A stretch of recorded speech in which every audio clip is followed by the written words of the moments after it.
All right, guys, welcome back to Tips and Tactics. So people have been asking for some airplay tactics.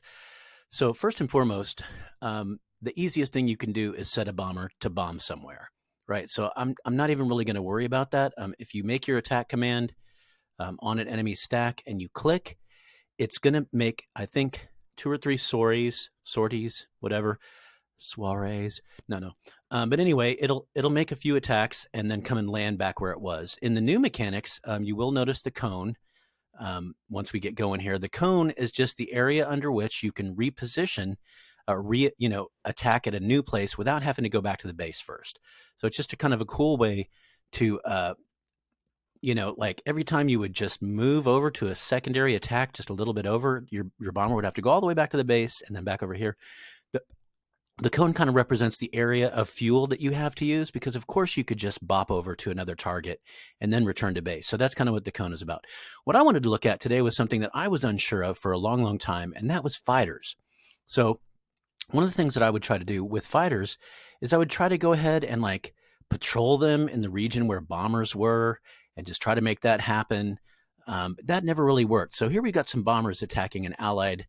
This is one of my allies here, has a battleship division, and that's not good because battleships are not super good against bombers, but cruisers are. You can see there's 3 cruisers there, but all of them are not that great. However, I'm about to attack with, whoa, why just one? I don't know what happened there, but I'm glad I saw it. Let's go back, try that again. I would rather attack with all 3, please. Must be a misclick on my behalf. That certainly was. 1, 2, 3. Yep, I think I just did that wrong.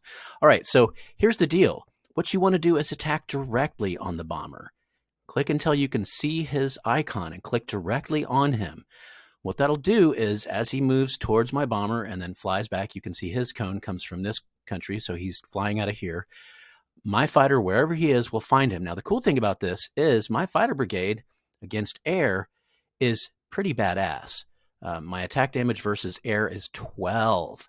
Okay, now the people I'm attacking here are these bombers. Look at what their air defense is. It's kind of embarrassing. Their air defense is 1.5. So it's 0.5 each. So it's not good at all. It's 12 versus 1.5. So I may take out a couple of these. I don't know. I'll take out at least one. Now, there are some other fighters in the region. So once he gets wind of these fighters, I've kind of been keeping them hidden. Once he gets wind of them, he can come and attack them. And of course, it'll be each fighter has an attack of 4. Each fighter has a defense of 4. So then it's really just how many fighters do you have? And obviously, I don't have that many. But I certainly am building more here and building more here. And oh, I got one that just let's go ahead and have him attack too. Join in the fun, friend. So he's going to attack as well. So again, just attack directly on the bomber.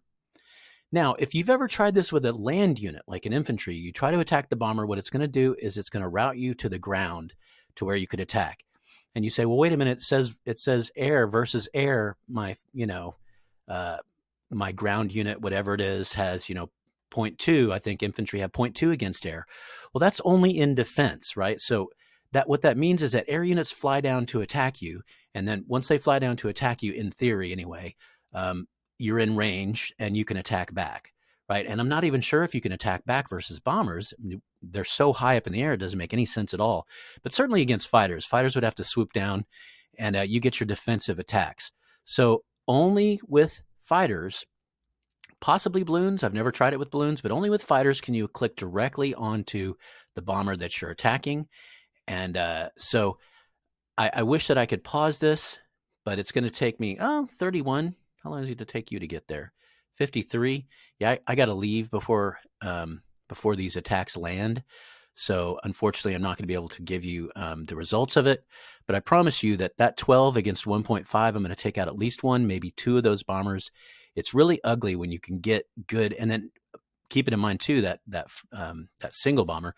You know what? I can come back in 30 minutes. So let me just do that. I'm going to pause the video, and for you, it'll just be a few seconds. I'll come back in 30 minutes. All right, welcome back, guys. For me, 30 minutes. For you, a few seconds. I just wanted to, you can see the fighter is about to attack in about 1:45.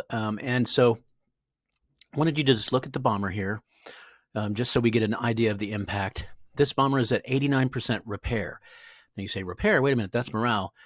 No, for for any kind of land troops or whatever human troops, it represents morale. For any kind of mechanized troops, it represents their repair level. Now I know it says morale, but just take it from me. It is repair, although ultimately it amounts to the same thing, frankly. So, all right, so we're just observing that this is at 89% repair. At this moment, we are a minute away. So I just wanted to talk about a couple other things. I sort of flippantly talked about attacking with bombers, and I thought about maybe just showing you a bomber attack, but I'm just really worried about his fighters. I see 3 right now, but I know there's more, a lot more. So Hedjaz actually has some fighters too, and if they're smart, they're laying in airfields behind the lines waiting for any bombers to show up because they do know I have bombers. So I'm really not tempted to use my bombers as a display. But let me just show you again. If I select my bombers here and attack, you'll see that a cone opens up. Let me just attack this huge stack here. This cone opens up, and what this cone represents is if I decide to re-attack at any time, let's say I want to attack up here instead, I go, oh no, I'm going to attack up here. See, my plane is not routing back to the airfield and then back to this next stack. That's what used to happen. So this cone just sort of represents a refueling zone. It represents an area where you can just directly have your fighters go and attack somewhere else. So that's a really, really good mechanic fix. Most of us are really happy about. I'm going to land him before he dies, but we're really happy to see that. Let's get on back down here to our attack. Okay, that attack just happened. Didn't need to see it happen, but we need to see what happened to this 89% here. So the 89% did go down to, I hate it when they overlap each other like that, did go down to 78. So you're saying, well, that's not a lot. Well, it's not bad for one fighter, but we do have 3 more coming in. So I suspect that with 3 more, I'll probably knock one of those bombers out. So not too bad for just 4 fighters. That's how it works. If you have a fighter, attack directly. If you have other fighters that you want to attack them directly. Now you can see these guys are on patrol, and patrol's not the worst thing in the world because if something flies into your patrol bubble, then your fighters will attack it. And do keep in mind the patrol is strictly other aircraft, but it's still an effective way. But I really prefer to legit specifically attack. And you might say, well, this bomber's going back here and then getting ready to hit again. You can see he's headed back. What if he outruns your fighter coming at him? And that won't happen because fighters are much, much quicker. Let's just make this our last air mechanics of this video. So you can see fighters move at 216 kilometers per hour. That's just really, really fast. Bombers, on the other hand, move at 144, right? So 144 is still pretty quick, considering that land units move at 90, right? But still not even close to those fighters at 216. So fighters will definitely outrun any stack of bombers. So these 3 are definitely getting their attack in.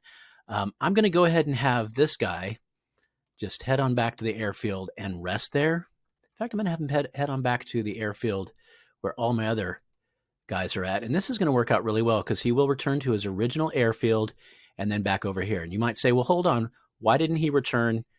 Why didn't he go directly over here? Because it was outside of my cone of attack. And I'm not even sure if you have a cone of, that's interesting. Do you have a cone of attack when yeah, you do. When you're attacking that bomber, that was my cone of attack right there. And so if you go to somewhere outside of your cone attack, like I'm doing right now, it will return to your base and then over because you do have to land. Now, one more thing about the mechanics that is new is your planes do need to refuel every once in a while. And again, I can't give you the specifics on that, but I think after maybe 3 back and forths, maybe 2, they will have to rest and refuel. I also approve of that. I think that's a really cool mechanic for the game. Makes it more realistic. Anything that makes it more realistic is okay with me. So I hope this is fine for air for now. Again, I want to let you know I'm always keeping my eye out as I play these games for opportunities to sort of insert some sort of tip or tactic into this stack. So thanks for checking in, guys. This is a little bit of air mechanics for you. This is Rob checking out. Adios, amigos.